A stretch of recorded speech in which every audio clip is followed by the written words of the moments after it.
Kakuhaan og inspirasyon ang usa ka graduate nga taga Zamboanga del Sur kinsa wala nahimong babag ang iyang genetic blood disorder aron mahimo siyang rank 1 sa 2024 pharmacist licensure exam.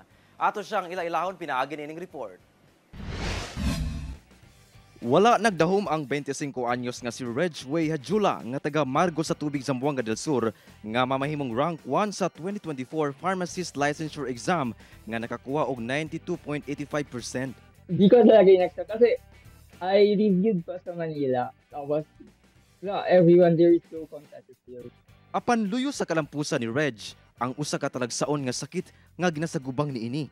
Si Reg, kinsa kinamanghuran sa 5 ka magsuon, gipanganak nga dunay thalassemia nga usa ka genetic blood disorder.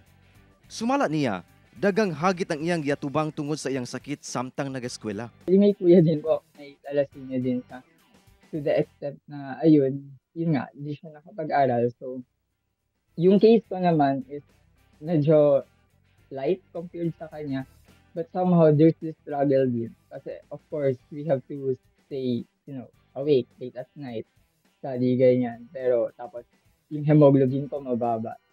Sumala sa eksperto, ang thalassemia usa ka sakit kung asa dili makaproduce og hemoglobin ang lawas sa tao. Ang hemoglobin importante nga parte sa red blood cells. If hindi po nakaka-produce ng enough na hemoglobin yung katawan natin, syempre po ang tendency magiging anemic tayo. May mga kailangan lang talaga na like frequent ang transfusion.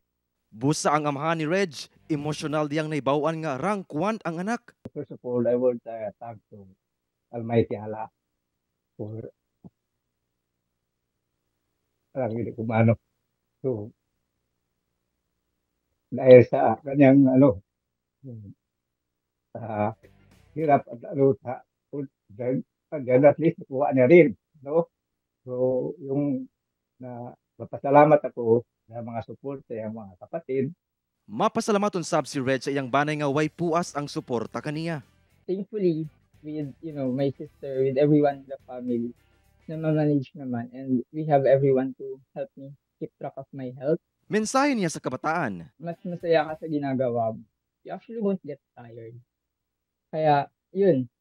Just find yourself, keep your feet on the ground. Gawas kang Reg nga graduate sa Universidad de Zamboanga. Laing duwa ka gikan sa susamang tulungan sab ang nalakip sa top notchers. Sila si Fayman Nain kinsa rank 5 nga dunay rating nga 91.25% ug Rashid Khan Jainal kinsa rank 10 nga dunay rating nga 90.62%. Samtang usa ka graduate sa San Pedro College sa Davao City nga si Wayne Rose Padayhag ang rank 7 nga dunay rating nga 90.95%. Ako si Efren Mamak para sa One Mindanao.